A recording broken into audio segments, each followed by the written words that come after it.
Number one, Azane Kaka number one. Bonjour et bienvenue à tous. Le Vatican, par lequel nous entendons l'organe directeur de l'Église catholique, composé du pape et de la curie romaine, a plus de pouvoir et d'influence que beaucoup de gens se sentent à l'aise avec une organisation fondée au 1er siècle. Lorsqu'elle est si ancienne, il est indéniable qu'elle pourrait avoir des secrets vraiment troublants sous ses très hauts chapeaux. Aujourd'hui, nous vous parlerons de ces sombres secrets que le Vatican ne veut pas que vous connaissiez. Mais avant de nous lancer, comme d'habitude, voici la question du jour. Dans le film The Conjuring, quel est le nom du couple d'exorcistes qui affrontent les démons? Répondez dans les commentaires et restez avec nous pour découvrir la bonne réponse. Et maintenant, c'est parti!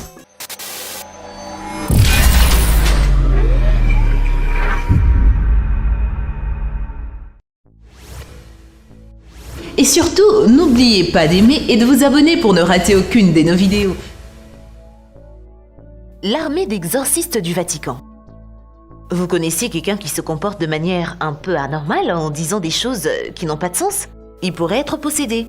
Il y a plusieurs prêtres catholiques qui prétendent avoir un ensemble de compétences particulières qui pourraient être utiles. Ce ne sont pas des prêtres normaux, mais il s'agit d'un groupe restreint légalement reconnu par le Vatican qui pratique des exorcismes.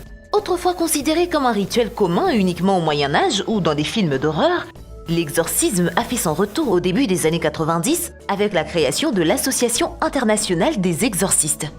Composée des prêtres répartis dans 51 pays, l'association compte environ 400 exorcistes formés rien qu'en Italie.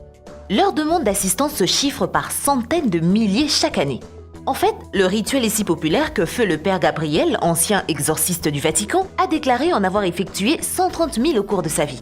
Les méthodes ont également évolué au fil des âges. Le vieux cardinal de 89 ans, Ernest Simoni, a dit qu'il avait pratiqué jusqu'à 5 exorcismes par téléphone chaque jour depuis son Albanie natale en 2018. Et Bob Larson, le propriétaire de l'école internationale d'exorcisme, a confirmé qu'il avait offert ses services via Skype.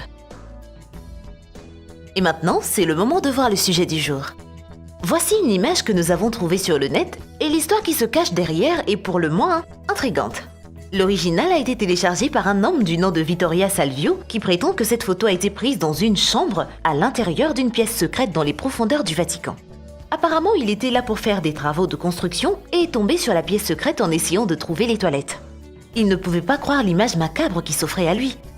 Nous prenons toujours des photos soumises par des fans avec une pincée de sel, mais celle-ci est vraie. Nous ne pouvons pas tout à fait croire ce que nous voyons non plus, juste c'est que c'est crâne et pourquoi l'Église catholique s'y accroche.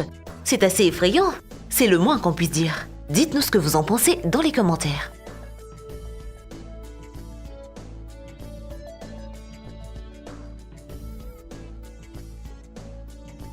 Les scandales de la Banque du Vatican. Connue pour ses connexions douteuses, la Banque du Vatican est un institut qui a été criblé des scandales depuis sa fondation en 1942, faisant partie de 5 premières listes de Business Insider. La principale institution financière de l'Église catholique a été créée pendant la Deuxième Guerre mondiale pour éviter les restrictions imposées aux transactions financières par les Alliés. Exemple de ces restrictions, la Banque du Vatican est rapidement devenue la meilleure banque offshore du monde et a été rapidement liée au crime organisé, avec le membre de la mafia voulant échapper à la surveillance des banques mondiales. La Banque du Vatican a été utilisée pour blanchir 900 millions de dollars en obligations et titres contrefaits dans les années 1970. En 1974, l'archevêque Marcinkus, ancien chef de la sécurité papale et directeur de la Banque du Vatican, a été déclaré responsable de l'effondrement de l'empire commercial de Michel Sindona, un financier silicien, lorsqu'il a perdu 30 millions de dollars de leur argent. Cependant, ce n'était que le début des scandales de la mafia du Vatican avec la faillite du Banco Ambrosiano comme le plus célèbre. Le groupe bancaire privé a perdu 1,4 milliard de dollars en prêts non garantis à la Banque du Vatican, qui a versé 244 millions à Ambrosiano, mais n'a jamais reconnu ses torts. En 2009, un journaliste italien a publié un livre sur l'histoire douteuse de la banque qui comprenait de faux comptes de bienfaisance, le blanchiment d'argent et le détournement de fonds, mais il semble que cette mauvaise publicité n'a rien changé à cela, avec des poursuites engagées contre des prêtres ayant fait l'objet d'une enquête pour avoir ouvert des comptes bancaires pour la mafia en 2012 et contre un prêtre arrêté en 2013 pour avoir utilisé la banque afin de faire passer clandestinement des millions d'euros à la mafia. Il semble que le Vatican préfère s'occuper des conséquences juridiques plutôt que celles de la mafia. Faire passer clandestinement des nazis en toute sécurité. Il n'est guère surprenant qu'après les victoires alliées en Allemagne à la fin de la Seconde Guerre mondiale, les nazis aient soudainement trouvé en Europe un lieu de résidence inhospitalier. Suite à cette révélation, ils ont commencé à chercher refuge ailleurs avec l'aide du Vatican et de la Croix-Rouge. Ce fait est surprenant, même s'il semble qu'il soit dû à un véritable malentendu au nom de la Croix-Rouge plutôt qu'à une générosité sans précédent. Des milliers de documents internes des archives du Comité international de la Croix-Rouge, CICR, qui ont été divulgués à Gerald Steinacher, chercheur à l'université de Harvard, permettent de comprendre comment et pourquoi des meurtriers de masse tels qu'Adolf Eichmann, Joseph Mengele et Klaus Barbie ont pu échapper à leur capture. Au milieu de la période chaotique post-conflit de la guerre, la Croix-Rouge s'est beaucoup appuyée sur ses références vaticanes et les contrôles militaires des Alliés pour délivrer les documents de voyage. Stein dit que les documents indiquent que la Croix-Rouge a délivré au moins 120 000 des documents de voyage et que 90% des nazis ont fui l'Europe via l'Italie.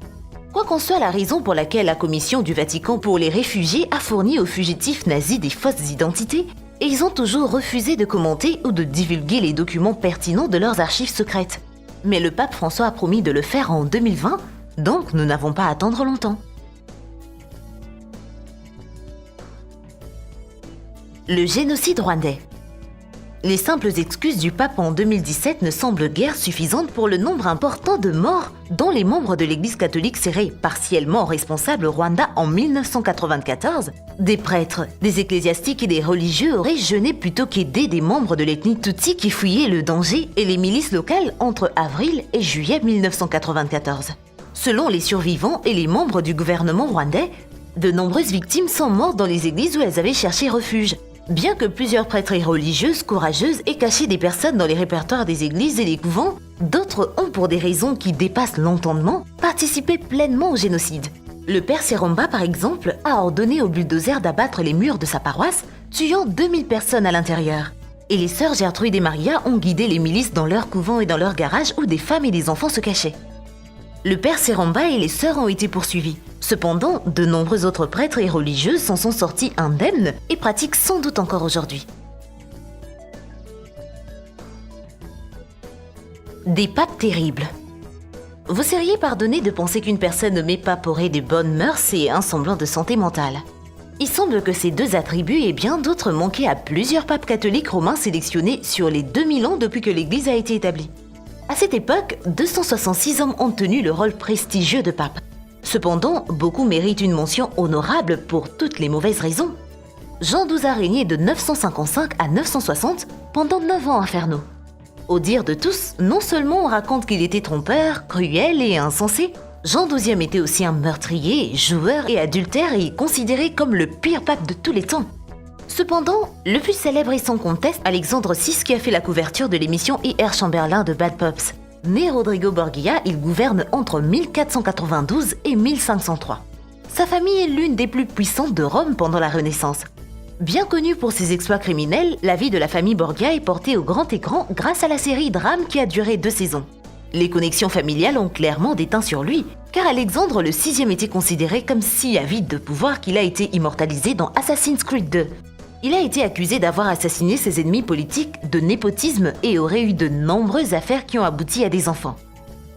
Le pape Étienne VI a régné pendant 1 an seulement, de 896 à 897, avant d'être mis à mort suite à un comportement bizarre qui a impliqué un cadavre. Sa haine envers son prédécesseur Formose était telle qu'il a déterré son corps et l'a fait juger. Le pape Étienne VI a crié sur le cadavre, le déclarant coupable d'être un pape illégitime. Il a ensuite procédé à la découpe de ses doigts squelettiques, l'a enterré dans une tombe non marquée, puis l'a fait déterrer de nouveau et l'a fait jeter dans le fleuve Tigre. La population n'a pas apprécié cela et Étienne VI a été mis à mort. Formose a été réenterré avec tout l'honneur qui lui était dû et une nouvelle décision a été prise qui a interdit que les cadavres soient jugés. Et voilà, c'est tout pour aujourd'hui. La réponse à la question du jour, c'est le couple Warren. Avant de nous quitter, nous remercions Pharaon Patrice pour son commentaire sur l'une de nos précédentes vidéos. Si vous voulez aussi être mentionné dans une de nos prochaines vidéos, ne manquez pas de liker et de laisser un commentaire. Et surtout, n'oubliez pas de vous abonner pour ne rater aucune de nos prochaines vidéos. Merci d'avoir été avec nous, et moi je vous dis à très bientôt.